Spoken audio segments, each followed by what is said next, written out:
BLAS, Fingal's Food Heritage Project, explores how we produce food in the past and how that is reflected in the present. Fingal's big houses have an association with food heritage that goes beyond fine dining rooms and elaborate recipes.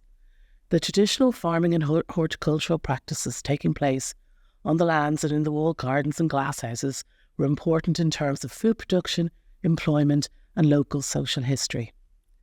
The gardens at Ardgillan, covering 6 acres adjacent to the house, still exhibit the structure of its 18th and 19th century design, although most of its planting postdates the late 1980s when the garden's renewal as a regional park took place.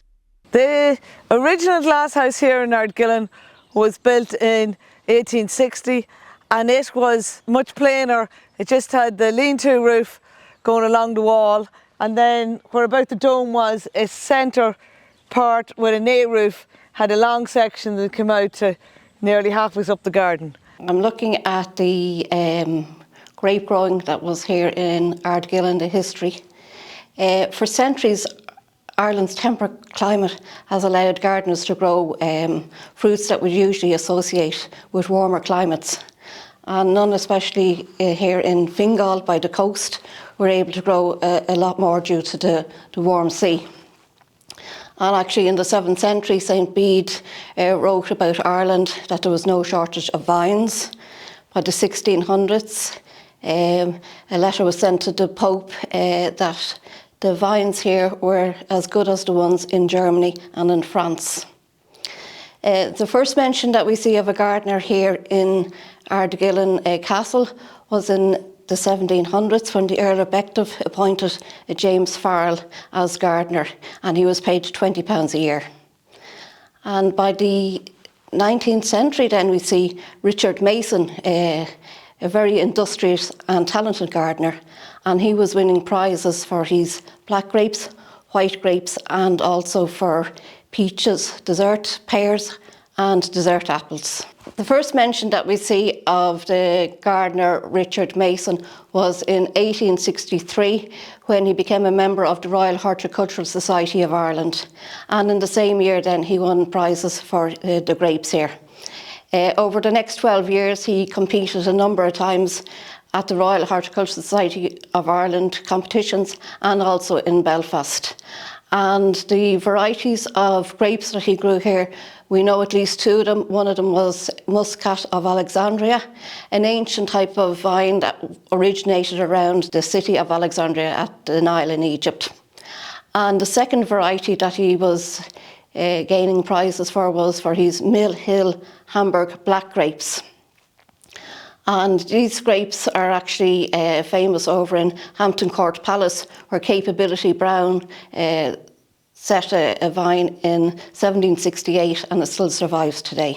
Another grape grower in Fingal has continued this tradition and has taken it even further. Dave Llewellyn in Lusk now makes wine from the grapes that he grows here in Fingal. We're trying to put a bit of a selection of fruit in, and this is an olive tree which will fruit inside, and we have a few small ones in the propagation glasshouse which have fruit. This glasshouse was originally built in Seamount in Malahide in 1905. It's a Mackenzie Mancore glasshouse, and they were a Scottish glasshouse builder, and it was actually in the catalogues of 1907. The glasshouse here came from Seamount in the 90s and was erected here and has since been restored, reopened in 2022. So the plants here are mostly replanted since it's been restored. So this plant here is an avocado, and it's actually been planted since the 90s, and it got cut back for the restoration of the glasshouses, and it has grown back this big since 2022. We have planted vines back, but the vines we planted now are, we've tried to plant seedless ones because that's what's popular at the moment.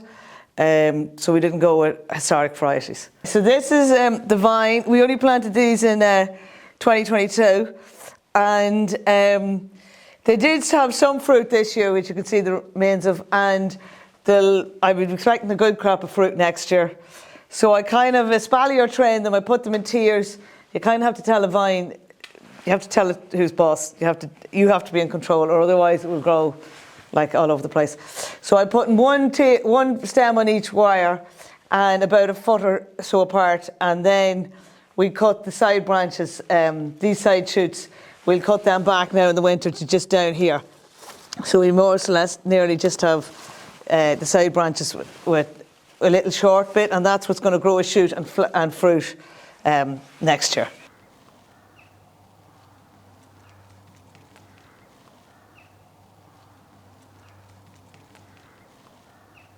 Garden here has old Irish varieties of apple trees.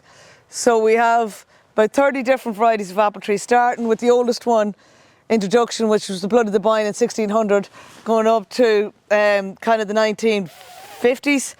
So this line here, and we have them labelled, we have them individually labelled, but we also have this panel. So these are the varieties. They're actually, this line's all eating apples, and that's when they're going to crop or store. If they crop later, they kind of store into the winter, but if they become ripe in kind of September, they usually have to eat them nearly straight away. And their year of introduction is the 1800s. And these are the counties that were found in Kilkenny, Armagh, Offaly and Armagh, and we planted them here in 2001. There's a few of them a bit younger than that. We might have replanted them, or we might have been the variety missing, and we might have had to wait a little while to get it. And then they're all pruned and espalier trained. They're all espalier trained, so they're all pruned in this fashion. And so there's one branch on each wire, and then you just prune off the new shoots, and you keep the fruiting buds, which are the little kind of fat ones with the five leaves around them, and then they fruit along the branches. So you get a good crop in a small space. They're actually quite suited to maybe small private gardens, because you can put them along a wall and you can get a good crop of apples in a small space without the tree keeping the tree small. Like, this is a fig tree, and it's got quite big leaves, actually usually much bigger than that. And these are next year's fruit. So these, in our climate, the figs are produced as little small figs towards the end of this summer, and then next summer they'll ripen to the size of small pears, and then they'll ripen in about August. This is the alcove wall in Ardgillan. So the alcove wall has 20 alcoves, and it was purpose built for the growing of soft fruit, more tender fruit. It faces full south. The alcoves are they were to provide air circulation in behind the plants. They were also rendered white to reflect the light onto the plants.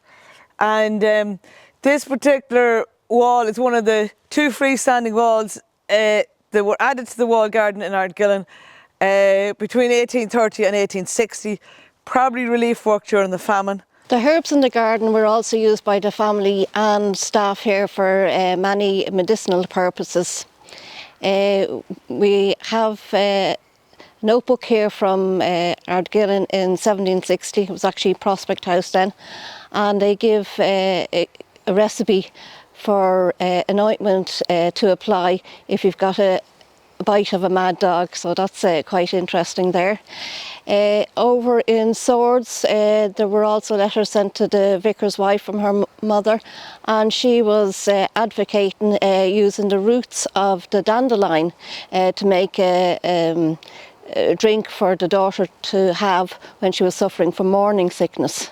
So as you can see, they covered a wide variety of ailments and illnesses. This garden was laid out in 1991 with the box hedges, and then this bed's lavender.